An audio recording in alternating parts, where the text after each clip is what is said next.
नमस्ते एवरीवन। ये आज का session Solar Astro is presenting to you. आज का हम लोग चर्चा हम करेंगे करियर एंड एस्ट्रोलॉजी को।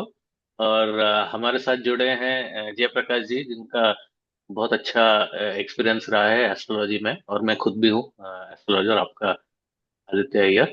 तो हम इसकी चर्चा हम थोड़ा शुरू कर देते हैं। तो ये थोड़ा इंटरव्यू फॉर्मेट में भी रहेगा, थोड़ा हम डिस्कस भी करेंगे आपसे, मैं क्वेश्चन भी करेंगे, तो थोड़ा वैसा रहेगा। तो जेपी जी, मैं आपको जेपी जी बुलाऊंगा। तो जेपी जी, आप एक चीज बताइए कि हम जनरली प्लैनेट्स जब हम देखेंगे कोई चार्ट में, बर्थ चार्ट में हो गया जैसा भी है, तो करियर से रिलेटेड कौन से इंपॉर्टेंट प्लैनेट हमें ध्यान में रहने चाहिए एज सच?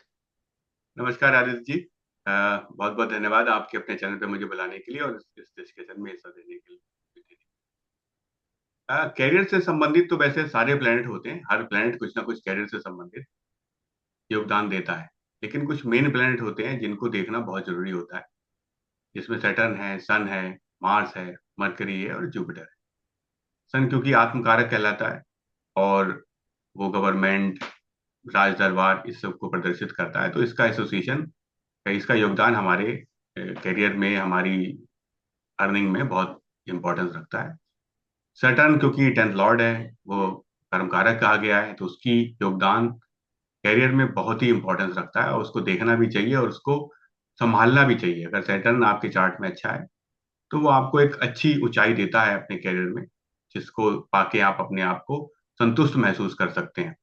उसी तरह से मार्स, मार्स क्योंकि वो भूमिपुत्र कहलाया है, हमारे शरीर में ब्लड का कारक मार्स माना गया है। हमारी शरीर की क्षमता, हमारे शरीर की पावर, हमारे हाथ, इनको भी मार्स से एसोसिएटेड किया जाता है। और कैरियर में इन सब चीजों की बहुत इंपॉर्टेंस रखती है। अगर आपका करेज बहुत अच्छा नहीं है तो किसी भी काम को करने से पहले आप 10 बार सोचेंगे, और ऐसा भी मौके आएंगे कि बहुत बार सोचने में ही आपका चांस आपके हाथ से निकल जाए। मरकरी ट्रेड का कारक है, बिजनेस को डिनोट करता है, तो those who are working business, उनके लिए मरकरी बहुत इंपॉर्टेंस रखता है। और आप ये कॉमनली देखेंगे कि those people who are doing business, उनका मरकरी अच्छा होता है या वो अपने मरकरी को अच्छा करने की पूरी कोशिश करते रहते हैं। अगर आप ध्यान दें तो कंजक पूजा जो होती है वो वैसे हम सब करते हैं, लेकिन जो लोग बिजनेस करते हैं उनके लिए इसकी इंपॉर्टेंस बहुत ज्यादा होती है। उसके बाद बचते हैं जुपिटर महाराज, क्योंकि इनको 5 पोर्टफोलियो मिले हुए हैं हमारे चार्ट में, एस्ट्रोलॉजी में सबसे शुभ प्लैनेट माने जाते हैं, भाग्य के कारक कहलाए गए। अगर ये साथ नहीं दे रहे हैं, बाकी सब साथ भी दे रहे हैं, तो बहुत अच्छा करते हुए भी अपने कैरियर में आप एक ऊंचाई को नहीं प्राप्त कर पाएंगे, क्योंकि भाग्य का जो पोर्शन है वो जुपिटर से ही आता है। अगर जुपिटर आपके साथ है तो छोटे काम शुरू करके भी आप बहुत ऊंचाई तक जा सकते हैं, बहुत अच्छा पैसा बना सकते हैं और सोसाइटी में सम्मान प्राप्त कर सकते हैं। तो मुझे ऐसा लगता है इन प्लैनेट को देखना, समझना और इन पे ध्यान देना जरूरी है अगर आप करियर के बारे में सोच रहे बिल्कुल, मुझे भी एक दो पॉइंट्स मुझे भी याद आए कि जैसे वैदिक एस्ट्रोलॉजी में भी, जैसे हम सभी एंथुजियास्ट हैं, लर्नर्स हैं, तो सैटर्न बहुत इंपॉर्टेंट है। ये आपके नेचुरल जोडिएक में शनि है, वो टेंथ लॉर्ड है और 11वां लॉर्ड भी है। तो tenth Lord profession, work related होगा, 11वां लॉर्ड इच्छा पूर्ति भी। तो और क्योंकि आपको आपके कर्म का थोड़ा फल भी आपको एक्सपेक्टेड है, तो वो सैटर्न से ही डिटरमिन होता है। और सन भी बहुत इंपॉर्टेंट है, क्योंकि सन आपका बॉसेस भी दिखा देते हैं आपके चार्ट में, कैसे वो फादर तो है ही है, बॉसेस भी दिखा देते हैं, अपर मैनेजमेंट जो आपके सीनियर्स होंगे। अगर सन अच्छे पोजीशन में रहेंगे आपके चार्ट में, तो आपका बॉसेस के साथ बहुत अच्छा निभेगा, अच्छा आपको सपोर्ट मिलेगा, प्रमोशंस टाइमली आपको मिलेंगी। सरकारी नौकरी भी कुछ कुछ प्लेसमेंट में सन को भी देखा जाता है कि आपका राइज है कि नहीं, या सरकारी नौकरी है कि नहीं, वो है।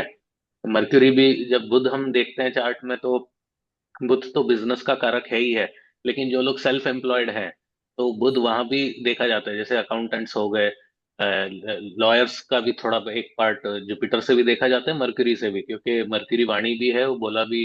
जिनकी मर्क्यूरी अच्छी होती है, बुध अच्छा होते हैं, तो वो बिजनेस तो अच्छा करते ही हैं, लेकिन वक्ता भी बहुत अच्छे होते हैं। तो वो ये सब चीजें भी बहुत काउंट होती है। मार्स तो डेफिनेटली बहुत काउंट होता है, क्योंकि मार्स यानी मंगल तो एफर्ट का ही पूरा कारक है। तो ये मुझे इसमें ऐड करना था। और जब हम प्लैनेट्स को देखते हैं, तो हमें राहु केतु जी को भी दूर नहीं रखना चाहिए, क्योंकि एक्चुअल जो लाइफ में अप्स एंड डाउन है, इन्हीं के पीरियड में आते हैं। क्योंकि ज्यादातर देखेंगे वो पीरियड में ही अप्स एंड डाउन आते हैं। जैसे राहु राहु महाराज अगर आपके चार्ट में लगन में ही आ गए, तो बहुत अप्स एंड डाउन्स, बहुत लॉट ऑफ चैलेंजेस आपको मिलेंगे, बहुत आपको जद्दोजहद करनी पड़ेगी आपके लाइफ में, करियर में। और बाकी ऐसे और भी पोजीशन है, केतु भी आ जाए तो केतु क्या है कि केतु तो बस धड़ है। तो अगर केतु लगन में आ जाए तो आप एफर्ट तो जरूर करोगे, लेकिन वो डायरेक्शन लेस रहेगा, तो उसकी वजह से बहुत बार करियर में भी बहुत मुश्किलें लोगों को महसूस हो जाती है। तो ये है। तो जेपी जी, जैसे अगर हम करियर के ही उसमें बात करें, ठीक है, तो एक तो हो गया बर्थ चार्ट में। तो बर्थ चार्ट में मतलब कौन से पोजीशन में हमें, जैसे अगर कोई पहली बार अपना चार्ट देख रहा है, तो उनको कैसे रियलाइज हो कि थोड़ा हमें केयरफुल रहना चाहिए, या फिर हमारा लाइफ में ये वाला प्लेनेट थोड़ा करियर रिलेटेड डिफिकल्ट होगा, तो हम कैसे पोजीशंस हम ये देखें? हम जिन प्लेनेट के बारे में बात कर रहे हैं उनमें से अगर सन हमारा फर्स्ट हाउस में बैठा है, ये बहुत अच्छा माना गया और होता भी बहुत अच्छा है। आदमी को बहुत मान सम्मान दिलवाता है उसकी सोसाइटी में। लेकिन कैरियर से संबंधित जब ये बात आती है तो लाइफ में बड़े अप्स एंड डाउन्स भी सन देता है अगर फर्स्ट हाउस में बैठा। सन अगर सिक्स हाउस में आता है या बैठा है, वो भी यहाँ पे कैरियर से संबंधित समस्याएं दिखाता है, और बड़े अप्स एंड डाउन्स के लिए आदमी को मेंटली प्रिपेयर रहना चाहिए। आ, हम ये भी कह सकते हैं कि कुछ चीजें होनी ही है तो हम उसको कैसे ओवरकम कर सकते हैं। तो एस्ट्रोलॉजी का या सजेशन लेने का बेनिफिट ये होता है कि आप बुरे टाइम के लिए थोड़ी अपनी तैयारी पहले से कर सकते हैं, और ये आपको उस बुरे टाइम में मदद कर सकता है। उसी तरह से सेकंड प्लैनेट हमने डिस्कस किया था मार्स। मार्स अगर फोर्थ हाउस में बैठा है तो वैसे भी वो मंगल दोष में आता है, फोर्थ में बैठा है, एट्थ में बैठा है, तो डेफिनेटली ये आपको कैरियर में इशू देगा। लेकिन मोस्ट इंपॉर्टेंट, मार्स जब टेंथ हाउस में बैठा होता है, ये उसकी एग्जॉल्टेशन की जगह है। लेकिन ये भी दिखाता है कि आपके कैरियर में सिग्निफिकेंट चेंज आएंगे। They are not changing their job, they are changing their profile.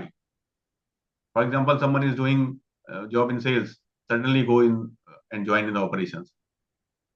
या कोई बंदा ऑपरेशंस में काम देख रहा है और जैसे ही मार्स ने कुछ टेंथ हाउस में आया और वो इस परिस्थिति उस परिस्थितियों को सपोर्ट करता है, उस बंदे के जॉब तो बदले गई, जॉब प्रोफाइल भी चेंज हो जाएगी। उसी तरह से मरकरी, मरकरी भी बहुत इंपॉर्टेंस रखता है। मरकरी थर्ड हाउस में है, थर्ड हाउस का ओनर भी है। लेकिन अगर मरकरी थर्ड हाउस में बैठा है, ये भी सिग्निफिकेंट अप्स एंड डाउन देता है। फर्स्ट हाउस का मरकरी भी अप्स एंड डाउन देता है, और कभी कभी एलिगेशंस भी लगवाता है जॉब जाने की बजाय। वो झूठे आरोप भी होते हैं जिनकी वजह से वो, जिनको ना वो एक्सप्लेन कर पाता है, और उसका खामियाजा उसे भुगतना पड़ता है। उसी तरह सेटर्न, क्योंकि वो कर्म कारक है, पांचवें हाउस में अगर वो बैठा है हम्म। तो वो आपके एजुकेशन में ब्रेक जरूर देगा, जॉब में ब्रेक जरूर देगा, रिलेशनशिप में ब्रेक जरूर देगा। इसका भी ध्यान रखना चाहिए। साउथ इंडिया में स्पेशली सैटर्न फिफ्थ हाउस को बहुत ही खराब माना जाता है। वैदिक में अगर हम देखते हैं तो हम जिस तरह देखते हैं तो पांचवा हाउस जो होता है वो त्रिकोण का हाउस होता है, तो वो अच्छा कंसिडर किया जाता है। लेकिन फिर भी सैटर्न अगर पांचवें में बैठा है तो अपने वो रिजल्ट डेफिनेटली देगा, और वो आपको देखने को मिलेगा मिलेगा। उसी तरह जुपिटर, जुपिटर क्योंकि वो बहुत शुभ प्लेनेट है और बहुत अच्छा रिजल्ट भी देते हैं। अगर हमारे यहाँ कहा जाता है कि जुपिटर जब अस्त हो जाते हैं तो अच्छे कार्य तक बंद कर दिए जाते हैं, तो शादी ब्याह उस समय नहीं किए जाते। यही जुपिटर जब टेंथ हाउस में बैठते हैं जाके, तो वो भी करियर में बहुत प्रॉब्लम देते हैं। स्पेशली वो पर्सन बहुत सीधा साधा होगा, लोग उसको मूर्ख बना के अपना काम निकलवा लेंगे। ऑफिस में जुपिटर 10 वाला सबका काम कर रहा होगा, और सबके हिस्से की डांट भी सुन रहा होगा कि आपने ये काम करके हमें नहीं दिया। तो इस तरह से मैंने जो प्लेनेट मैंने आपको बताया तो उनकी पोजीशन के हिसाब से बताया, और आप अपने चार्ट्स में देख सकते हैं, मिला सकते हैं, और ये आपको उसमें मिलेगा ही मिलेगा। आप इसको चेक करके देखिए।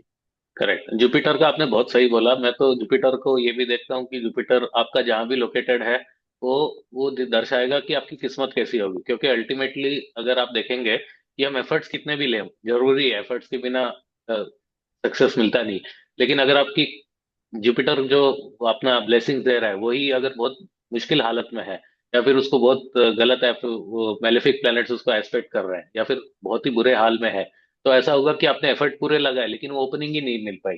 तो ऐसा हो गया कि आप टैलेंटेड हैं, कोई बंदा पूछता है कि सर ये मेरा चार्ट है, इसमें आप बताएं।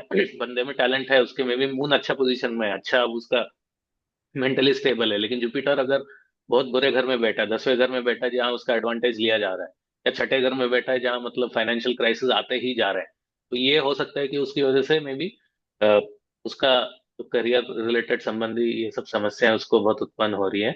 और जुपिटर 12 तो बोलते ही है कि वो तो जगह ही चेंज करा देता है बहुत बार, तो वैसा है। तो अगर वो देखेंगे तो बार बार घर चेंज करना, लोकेशन चेंज करना, ये भी देखा जाता है। तो ये भी बात है। और बाकी मार्स रिलेटेड अगर हम देखेंगे तो आपने सही पॉइंट बोला कि जहाँ भी मार्स रहेगा वो हाई एनर्जी दे देगा। अगर 10वें घर में है तो इतना एनर्जी दे देगा कि आप कोई और ही प्रोफेशन पकड़ने की भी आप वो कर सकते हो, प्रोवाइडेड आपके पास वो बाकी प्लैनेट्स थोड़े सपोर्ट दे दें और बाकी इतनी दिक्कतें ना हो, थोड़ा ट्रांजिट भी थोड़ा ठीक ठाक जाए। तो ये तो है ही है। बाकी सैटर्न भी हम लोग देखते हैं तो जैसे सैटर्न सैटर्न के वजह सन भी हम देख सकते हैं। सन जो मैंने अभी प्रीवियसली मेंशन किया, सन अगर 12वें घर में हो तो जॉब छूटने का बहुत डिफिकल्ट पीरियड आ जाता है, ले ऑफ्स आ जाते हैं। ऐसा बहुत बार हमने ऑब्जर्व किया है। सन जिसका 12th जा रहा है या 12th है तो ऑफन जॉब लाइफ में कहीं एक जगह टिकते ही नहीं है। बहुत लोग बोलते हैं कि सर मैं बढ़िया एमबीए हूँ, बीटेक हूँ, मुझे खुद शिफ्ट नहीं करना है, लेकिन ऐसा होता जा रहा है कि मैं एक जगह टिक ही नहीं पाता। तो ये सन 12th में भी आप देख सकते हो, अगर सन 12th हाउस में विराजमान है तो उससे भी बहुत अप्स एंड डाउन्स या जॉब फ्रीक्वेंट जॉब चेंजेस हो जाते हैं। तो जेपी जी, मुझे आप एक और चीज बताइए कि साढ़े साथी के पीरियड में मतलब क्या ऑब्जर्वेशन है आपके, मतलब जैसे अगर आपने नोटिस किया रहेगा वो क्योंकि लंबा ट्रांजिट है।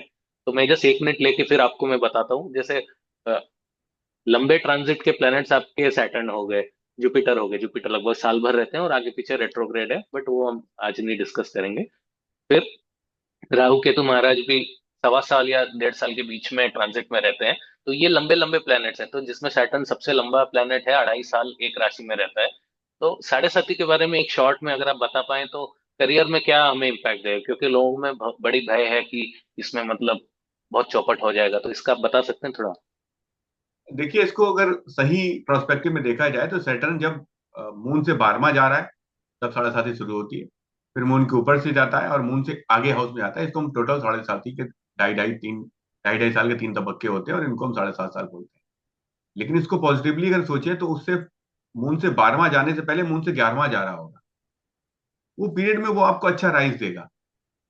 जिन लोगों ने उस पीरियड का अच्छे से इस्तेमाल किया है, अपने कैरियर को अच्छे से स्टेब्लिश कर लिया है, उस पीरियड का गलत इस्तेमाल नहीं किया। गलत इस्तेमाल करने से मेरा मतलब है कि कोई अच्छा टाइम होता है तो हम भूल जाते हैं, हम उतनी मेहनत नहीं कर रहे होते, हम अपने बॉस से भी पंगा ले रहे होते हैं और भी जो हमारे आसपास की परिस्थितियां होती है उससे हम एडजस्ट करने की कोशिश नहीं करते। जैसे ही मून से वो 12वां आता है और साढ़े साथी शुरू होती है, तो जो आस पड़ोस के जो सर्कमस्टेंसेस थे जो आपको सपोर्ट कर रहे थे वो चेंज होने शुरू हो जाए।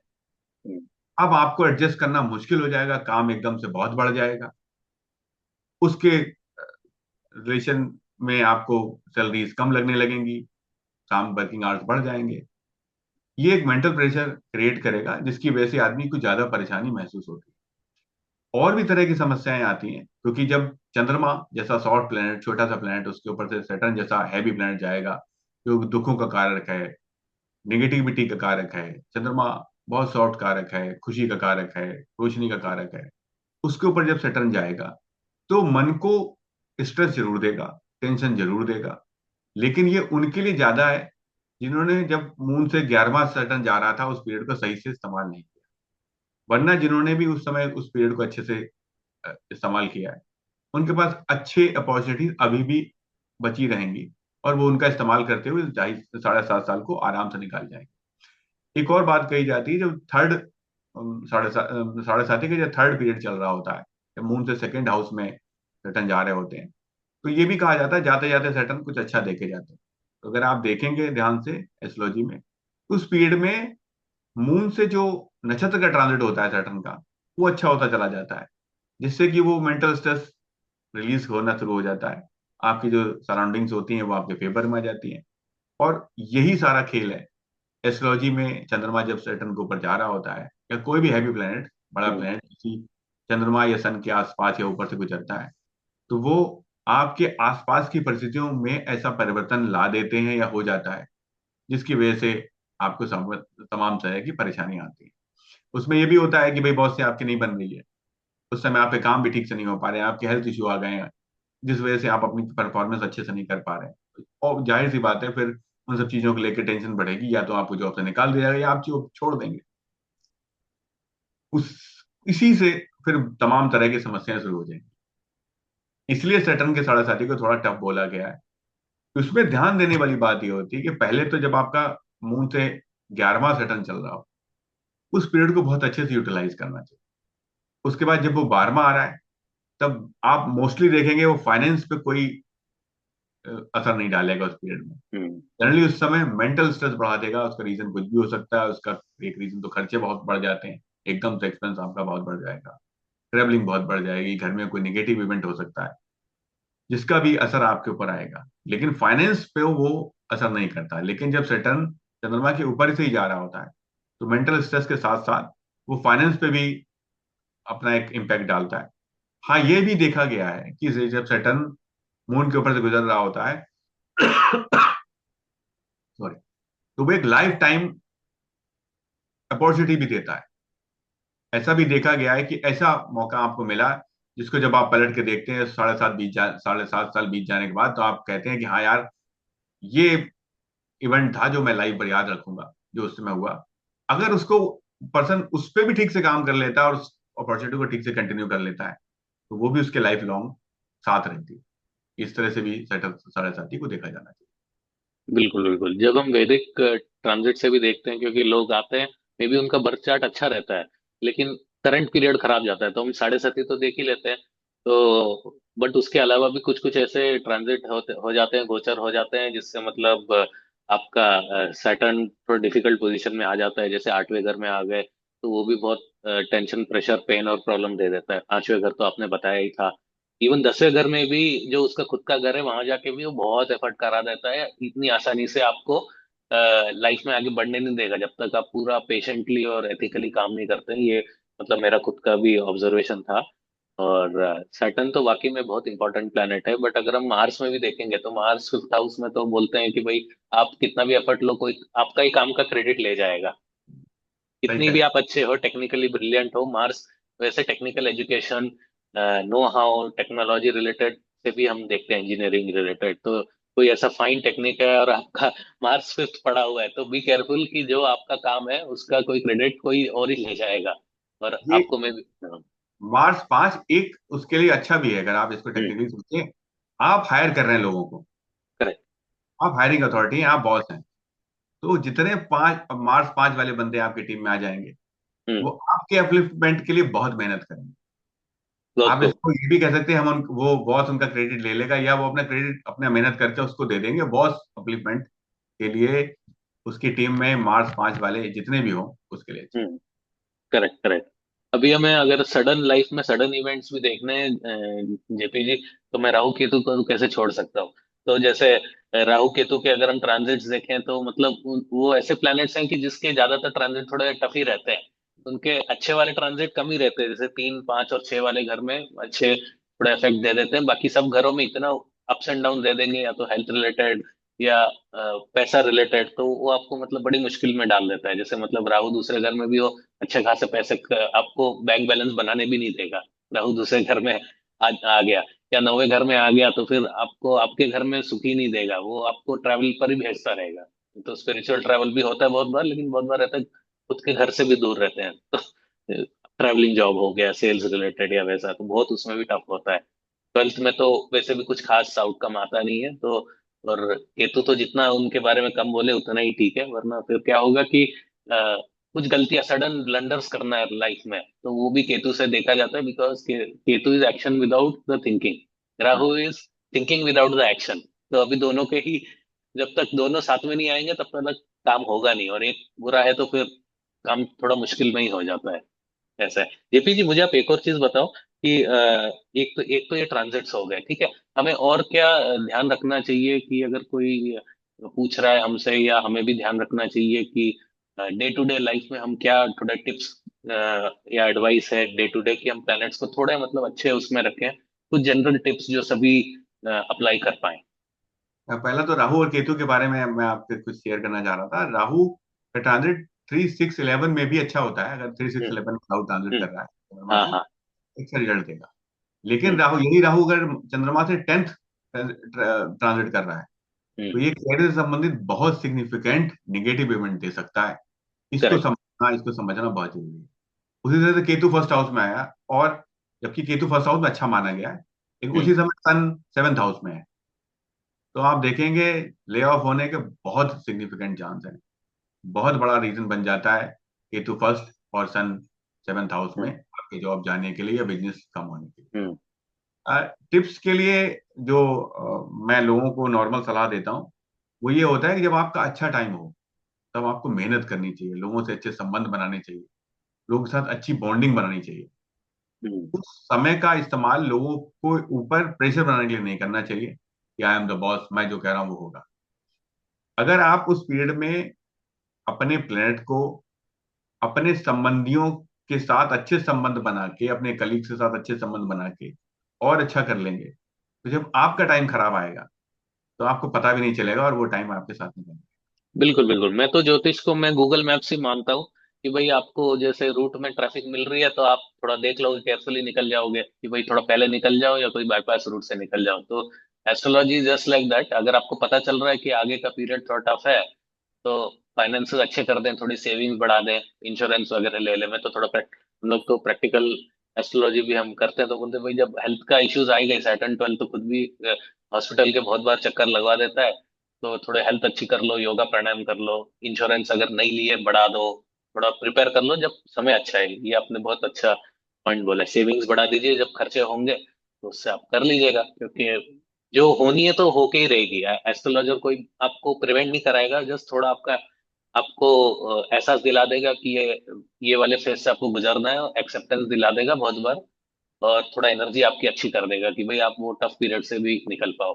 तो जेपी जी, मुझे आप एक और चीज बताइए, इसमें दशा सिस्टम से हम कुछ देख सकते हैं कोई बहुत, अगर उससे हमें गाइडेंस मिले तो कुछ। एस्ट्रोलॉजी में दशा सिस्टम और transit hmm timing of event के लिए देखे जाते हैं। हम्म कि हम ये कहते हैं कि शादी होगी, जॉब लगेगी, बच्चे होंगे या और भी इवेंट होंगे लाइफ में, वो प्रॉमिस ऑफ द चार्ट में आते हैं, लेकिन अगर हम उनको देखना चाहते हैं वो कब होगा, हम्म उसके लिए दशा और ट्रांजिट का ही मेन रोल होता है। हम्म और दशा का रोल बहुत ज्यादा इंपॉर्टेंस रखता है, स्पेशली जब आपकी ग्रोइंग एज होती है, जब आप एजुकेशन में जा रहे हैं, अगर अच्छे प्लेनेट की दशा आ रही है तो, और आप कंपटीशन में बैठते हैं तो आपके पास होने के चांस, आपके पढ़ाई अच्छा करने के चांस बढ़ जाते हैं।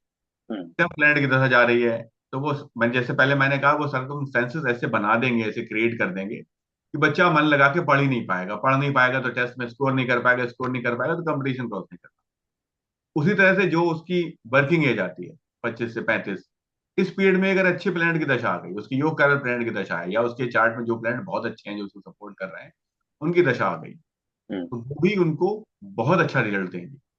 उससे उसको ये बेनिफिट मिलेगा कि जब उसका प्राइम टाइम था, जब तब उसके प्राइम प्लेनेट ने उसको सपोर्ट किया और वो उन सब चीजों का फायदा उठा के बहुत अच्छा अचीव कर पाएगा उस पीरियड में। तो दशा का और ट्रांजिट का बहुत रोल है इन सब चीजों को लेके। आपने बहुत बार देखा होगा, अभी भी हमने देखा है कि बहुत से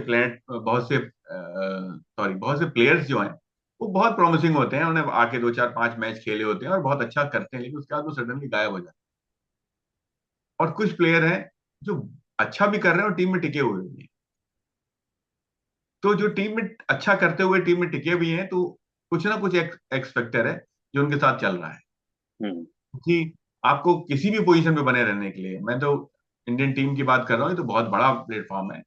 नॉर्मल जॉब की कंडीशन में अगर अगर आप देखें, किसी भी वजह से अगर आपकी परफॉर्मेंस डाउन होती है, वो हेल्थ इश्यू भी हो सकते हैं, कुछ पर्सनल इश्यू भी हो सकते हैं, और भी तरह की चीज हो सकती है, तो वो आपको आपके जॉब प्रोफाइल में रिफ्लेक्ट हो जाएगा और परेशानियां आपको जरूरी आएंगी।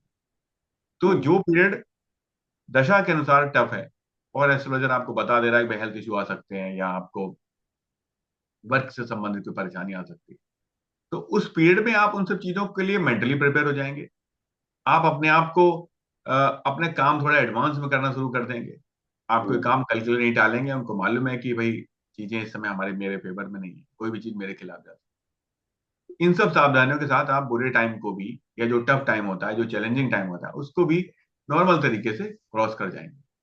अगर हम अपने से 2 जनरेशन या 1 जनरेशन पहले को देखें, तो वो इन्हीं सब चीजों को फॉलो करते थे और वो अपनी लाइफ को नॉर्मल बनाते हुए चलते चले गए। क्योंकि हमने अब उन सब चीजों को थोड़ा ध्यान देना बंद कर दिया। हमें लग रहा है कि नहीं, जो हम ही सब कुछ कर सकते हैं, ऐसा हम्म बहुत चीजों का फर्क नहीं है। लेकिन जिन लोगों ने बहुत सक्सेस पाई, उनके बारे में अगर जब आप देखेंगे तब आप पाएंगे कि वो सही समय पे सही जगह थे, जिसकी वजह से करेक्ट। उनको सही चांस मिल गया और वो आगे बढ़े। करेक्ट। मुझे कुछ तो ऐसा थोड़ा। लगता है कि हाँ। दशा और ट्रांजिट का बहुत रोल है किसी भी टाइमिंग ऑफ इवेंट इवेंट के टाइम को निकालने के लिए। लेकिन वो फिर वो पूरा चार्ट एनालिसिस की बात हो जाती है। लेकिन मुझे ऐसा लगता है जो भी अब तक हमने पॉइंट डिस्कस किए हैं, हम सबको इनको देखना चाहिए कि क्या ऐसा हो भी रहा है जैसा हम बता रहे हैं, हम्म। और फिर हम अपने अपने चार्ट में देखें और उसको कमेंट करके बताएं भी कि क्या ऐसा हो रहा है कि नहीं। बिल्कुल बिल्कुल, जैसे कि हम कोई भी, आप जो भी व्यूअर्स हमारा वीडियो देख रहे हैं, अपना बर्थ चार्ट कोई भी सॉफ्टवेयर में देखें, उसमें अपने 10th हाउस को देख लें बर्थ चार्ट में। और उसका जो लॉर्डशिप है, जो वो राशि, वो 10वें घर में पड़ रहा है, उसका जो लॉर्ड होंगे वो कोई भी हो सकता है, सन हो सकता है, मून हो सकता है, सूरज, चंद्र, शनि हो सकता है, जो भी हो सकता है, तो उसका भी पोजीशन देख ले। अगर वो अच्छे पोजीशन में है तो ज्यादातर ठीक ठाक ही रहेगा। बीच में तो सबके ही लाइफ में अप्स एंड डाउन आते हैं। तो वो एक अच्छा एक आपने सही वो किया। मैं खुद भी देखता हूँ तो पहले वो देख लेता हूँ कोई करियर संबंधित कोई ज्यादा समस्या तो नहीं, और 10वें घर या उसके लॉर्ड अगर जहाँ भी बैठे हैं, तो वो अ, उसका पोजीशन हमें बहुत देखना पड़ता है। बाकी तो खैर क्लाइंट्स आते हैं, बहुत डिटेल में पूछ लेते हैं, वो पूरा चार्ट एनालिसिस हो जाता है। तो फिर हम डिविजनल चार्ट डिटेल में भी चले जाते हैं, वो एक अलग टॉपिक हो जाएगा, वो हम अगली बार फिर कभी ले लेंगे। तो जेपी जी, हम अभी हम ये डिस्कशन को कंक्लूड करेंगे तो हमें एक तो ये हो गया कि हमें ये करियर रिलेटेड हमने प्लेनेट डिस्कस कर दिया है, ठीक है। तो अगर किसी को दिक्कतें हो ही रही है और उनको पता है कि प्रॉब्लम है, तो वो आगे क्या करे, वो आप बताओ मुझे। पर जैसा कि नॉर्मली होता है, अगर हमें कोई तकलीफ है किसी भी लाइफ के एरिया में तकलीफ है, उससे जुड़े एक्सपर्ट से कंसल्ट करना चाहिए। हम्म। हेल्थ इशू है तो आप डॉक्टर से कंसल्ट करिए। हम्म। अ, अगर आपको इस तरह की समस्याएं आ रही हैं और आपको कुछ समझ ही नहीं आ रहा है, आप देख रहे हैं कि जो नॉर्मल चीजें भी हैं वो मेरी लाइफ में ठीक से नहीं हो रही है, किसी अच्छे एस्ट्रोलॉजर से मिलिए, उनको अपना चार्ट हम्म। दिखाइए। वो आपको सही डायरेक्शन भी देंगे, सलाह भी देंगे, जिनको फॉलो करके आप अपनी परेशानियों को कुछ हद तक कम, कुछ क्या बहुत हद तक कम कर लेंगे। हम्म। और क्योंकि हम कलयुग में जी रहे हैं, फाइनेंस की बहुत इंपॉर्टेंस रखती है। अगर केवल जॉब भी बच गई तो बाकी चीजें अपने आप धीरे धीरे नॉर्मलाइज हो जाती है। क्योंकि अगर किसी की किसी भी वजह से जॉब चली गई तो उसको उस फेज में बहुत परेशानी उठानी पड़ सकती है। तो मेरी सलाह तो ये रहती है, मैं एज ए प्रोफेशनल सबको यही सलाह देता हूँ कि अगर आपको किसी सलाह की जरूरत है तो प्रोफेशनल से बात करिए। He will guide you in a right direction. Correct. तो JP ji, thank you very much, ये बहुत अच्छा एक डिस्कशन रहा आपके साथ। और हम लोग ऐसे ही कुछ अलग अलग टॉपिक्स लेके आएंगे। हम अलग अलग एस्ट्रोलॉजर्स को भी हमारे वीडियोस में हम शामिल करेंगे कि आपको अलग अलग पर्सपेक्टिव मिले, क्योंकि हमारा उद्देश्य ये है कि एस्ट्रोलॉजी को मतलब एक प्रोफेशनल तरीके से स्प्रेड आउट करना। All of us are working professional, जो हम इसमें बहुत रुचि रख के we are helping out people. तो thank you very much JP ji for your time. हम अगली बार आपसे बात करेंगे कोई और टॉपिक में। Thank you. ओके, बहुत बहुत धन्यवाद आदित्य जी, आपके प्लान को बुलाने के लिए और मुझे अपनी बात रखने के लिए। Thank you. धन्यवाद।